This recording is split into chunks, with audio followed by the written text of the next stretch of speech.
Hello, my name's Stuart. I'm the curator of the Cromwell Museum, and thank you again for joining us for one of our Cromwellian conversations. Today, I'm going to do the slightly impossible task of trying to summarise Oliver Cromwell in about 10-15 minutes, which is not an easy task for one of the most significant and controversial figures in British history, who lived against the background of one of the most turbulent and complicated periods that we've ever had. So I'm going to give it a go anyway. Obviously, I'm not going to include absolutely everything. It's very much a broad brush and an overview, and I apologise for that. However, if you're disappointed by the fact that I've not gone into huge amounts of detail about all these battles and everything else, don't worry. We will be doing future videos. We'll be talking much more about all of these things in much more detail. So this is designed to be the kind of, I suppose, almost reduced Shakespeare Company version of Cromwell's story. And the idea is to give a bit of an overview from perhaps people who aren't necessarily quite so familiar about him. Bear in mind, of course, there are lots of popular myths about Cromwell. No, by the way, he didn't cancel Christmas. There's also lots of things quoted about him and famous quotes by him. As far as we can tell, by the way, I don't think he ever said, trust in God and keep your powder dry. But we'll go into many of those sorts of stories, myths, and different aspects of him in future videos. So I suppose we should start at the beginning. So Cromwell, his family, the Cromwell family, have been reasonably well to do. He was distantly related to Thomas Cromwell, the famed chief minister and hatchet man of King Henry VIII, who, of course, has been immortalised more recently by Hilary Mantel. And he was the great-great-grand nephew of Thomas Cromwell. The family had done reasonably well after its family connection. They'd actually taken the name Cromwell. Really, could be argued to be called the Williams family, and even Cromwell himself signed some documents in terms of legal transfer, Oliver Cromwell alias Williams, just in case there was any kind of legal challenge. His uncle, Sir Oliver Cromwell, was the one who inherited all the property and the money, and unfortunately blew most of it on royal entertaining by having King James I as a regular house guest. Cromwell's father, Robert Cromwell, inherited some properties in Huntington. I suppose in modern terms you might kind of call him, in terms of his living, a kind of buy-to-let landlord. And so Cromwell was brought up in a moderately comfortable background in a house in Huntington on the 25th of April 1599, just down the street from where the Cromwell Museum stands today.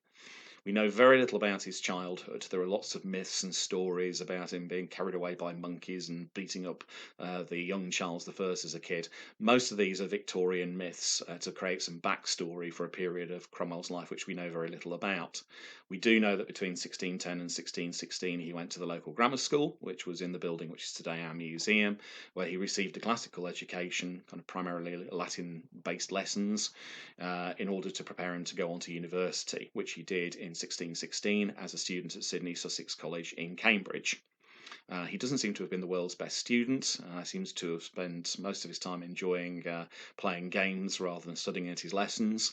And he was only a student for about 18 months before his father died, and he was forced to return to Huntington to manage the family properties. He was now head of the household as the only surviving son.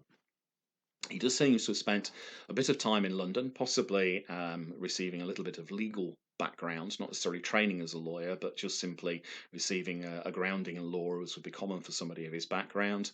It's possible while he was there, that's when he met a lady called Elizabeth Bourchier, who was the daughter of a wealthy London fur dealer, and they were married in August 1620 at St Giles Church in Cripplegate.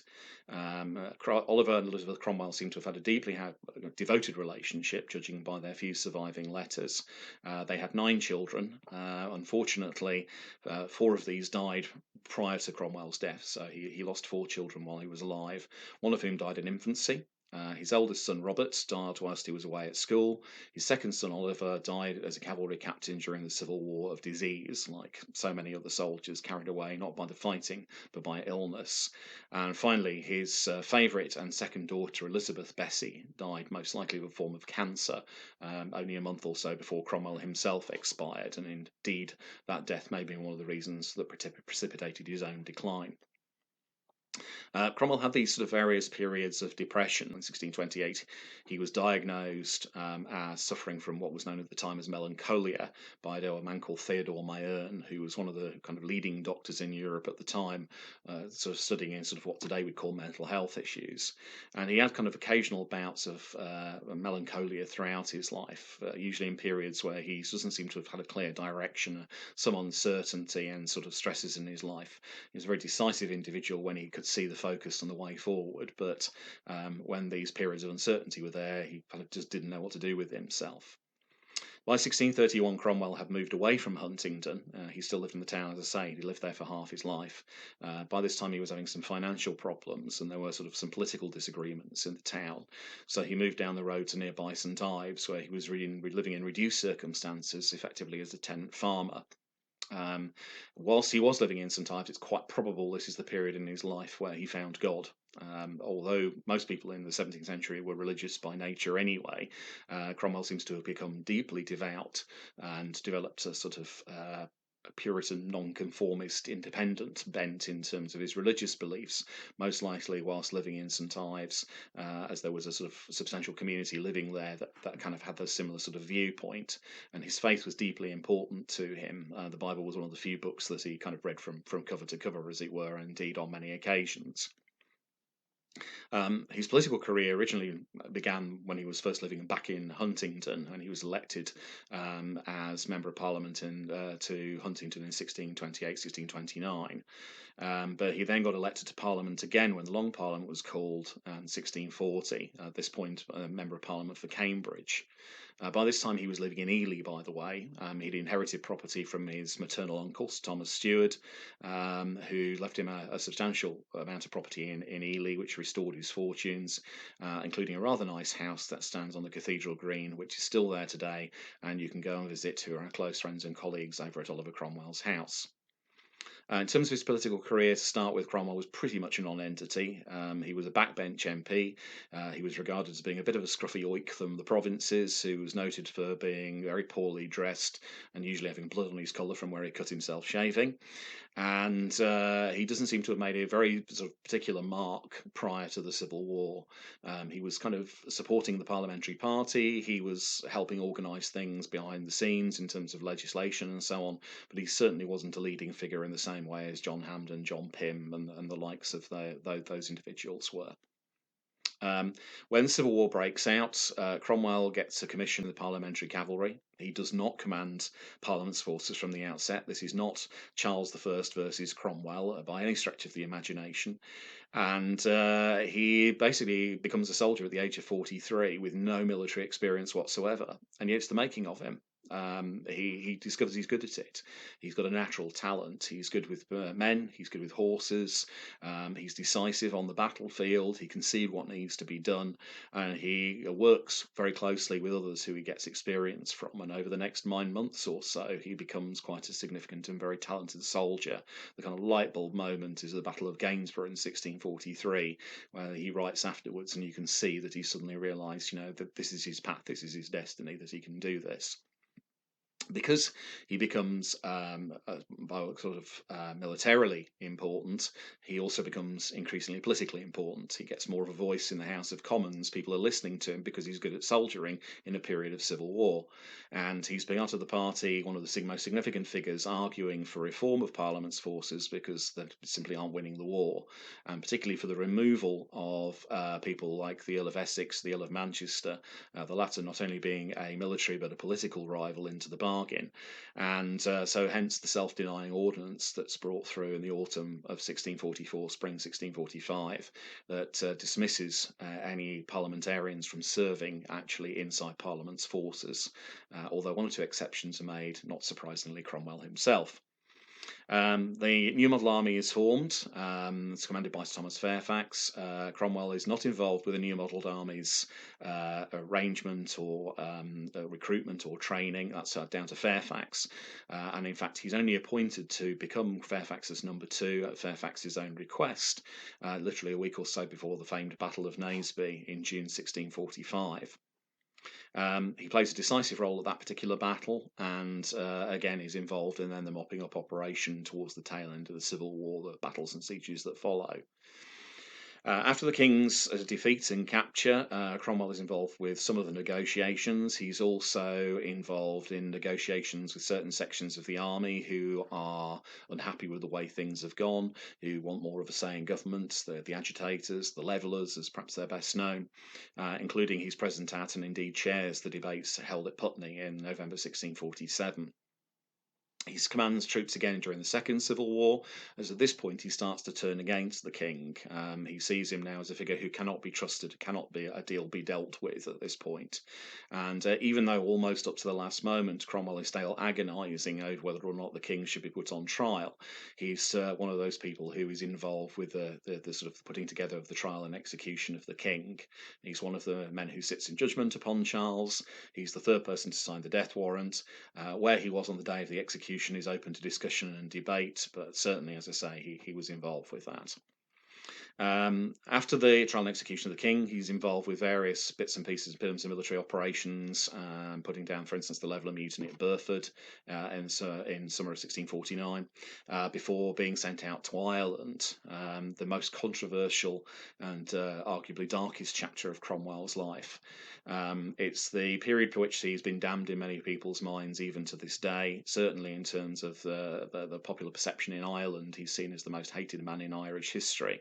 He was only in Ireland for 9 months. He conducted a variety of sieges, but the first two proved to be extremely bloody with a great deal of loss of life, the sieges of Rockateur and Wexford.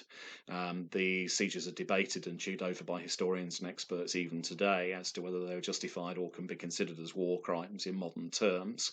And this is a sort of long-going discussion and debate, understandably so, which we'll talk about in more detail in a future video. The conquest of Ireland during and after Cromwell's time there hastened in a policy under the Commonwealth of land redistribution throughout the country, and this hugely favoured the existing minority Protestant community and also English land settlers who were transplanted into Ireland at the same time, obviously causing much misery for the existing majority Catholic population. After his return from Ireland, the campaign carries on without him.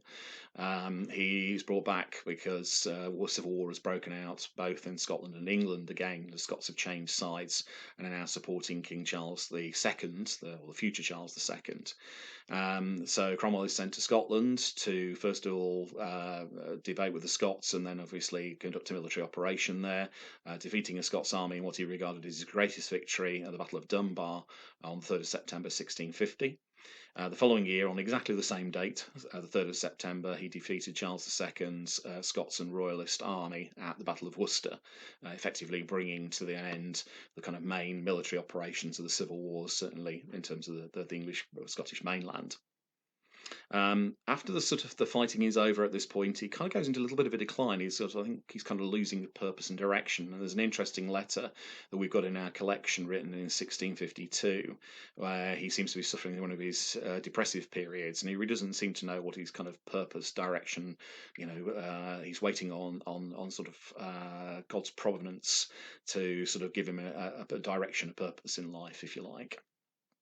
This comes about in April 1653, when famously he dismisses the remaining sectors of Parliament who've been running the country for the last few years, the Rump Parliament, where famously he tells them to, in the name of God, go, effectively throwing them out in a kind of military coup. What his motivation behind this was, whether he planned it beforehand, is open to discussion and debate. Historians continue to sort of argue about this even now. It is one of the many things that we'll talk about again in future videos. But what happens afterwards is that there is a sort of constitutional convention, I suppose, if you like, the nominated parliament, the bare bones parliament, as it's more commonly referred to by many, to kind of look at a political solution. And by the end of the year, a constitution has been drawn up, the very first written constitution for any nation state in modern history, what's known as the instrument of government that sets down the rules by which the country is going to be run. As part of this, there's going to be a new head of state, what's known as a Lord Protector, which is a title that had been used before for almost like regents, if you like, in kind of babies of medieval kings. And Cromwell is appointed as the first Lord Protector. He has a Council of State to help him govern, and parliaments have to be called regularly in order to pass legislation and so forth. In terms of Cromwell's policies whilst he's Lord Protector, there are various experiments in government, some of them quite disastrous, not least in 1655 after a royalist rebellion. They divide the country up into different districts that are run by soldiers, an experiment in military government, the rule of the Major Generals, as it's popularly known, which proves to be deeply unpopular and not very successful at all. It's eventually stopped because Parliament refuses to stump up the money for it. There are various military adventures abroad, some which are quite successful in terms of cooperating with the French against the Spanish, others in terms of the Western design. His sort of colonial possessions out in the Indies are slightly less than successful, although do gain Britain certain territories at the time. So it's beginnings, you could argue, of again sort of imperial expansion. The Navy is reformed in this period, so a lot of the reform of what the Royal Navy is credited to the Charles II actually takes place under Cromwell. Obviously, the army continues to be strengthened and is quite a large drain on the economy into the bargain. His major, I suppose, achievement for many people, I suppose, is in terms of relaxation, in terms of sort of religious toleration. So the church still exists. However, there is much more freedom granted to Protestant sects of other forms. So the beginnings of non-conformism, as we'd understand it today. So this is where we get many organisations like the Baptists and the Quakers. They owe their origins to this particular period. What you find also that, ironically, the relaxation of various religious strictures also kind of benefits by the back door various Catholics as well into the bargain. And of course, also in 1655, Cromwell receives a petition from a Portuguese merchant by the name of Manasseh ben Israel, asking for the readmission of the Jewish community back into England for the first time in nearly 400 years. Although Parliament isn't very keen on this, kind of Cromwell sort of rubber stamps it, and so the Jews are allowed to re-establish themselves in England for the first time in centuries. Eventually, in 1657, it's suggested that there should be various reforms to the constitutional settlement, including the reintroduction of effectively the House of Lords. And Cromwell is pressed at this point to accept the crown. After a bit of dithering and contemplation and agonising over a number of weeks, he finally rejects it, basically saying to Parliament in so many words, well, it was God's judgment that the king was defeated. It was therefore obviously God's judgment that the monarchy should be cast down, and who was he as Oliver Cromwell to go against God's judgment? So that's sort of Cromwell's sort of period as Lord Protector in a very brief overview. And again, we'll talk more about that in future episodes in more detail, and hopefully interview one or two historians who know a good deal more about this particular period and are very significant and yet not very often covered by many people. Cromwell himself goes into a bit of decline by the summer of 1658. He's suffering increasingly from ill health. He's got a bout of what they called the ague, what today we'd refer to as malaria, probably contracted from living in the fens. Probably also having kidney stones at this time. And then when his daughter Elizabeth Bessie dies in August 1658, most likely, as I say, of a form of cancer, he's absolutely grief-stricken and he pretty much gives up. He's exhausted. And within a month he's dead. He dies on September the 3rd, 1658, ironically the anniversary of two of his greatest victories. He's given 3 funerals eventually, 2 of those in 1658. He's buried in a small private funeral in Westminster Abbey, and then there is a full state funeral with all the pomp and circumstance and ceremony for somebody of his station, modelled on, ironically, on the funeral of James I. However, after Cromwell's death, the Republic started to fall apart.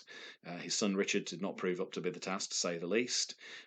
He is effectively booted out by the army, and Parliament is established, but things don't work out there. There is effectively a period of chaos inside the country, and eventually the only solution seems to be to reinvite Charles Stuart, the future Charles II, to come back to England, and there's the restoration of the monarchy.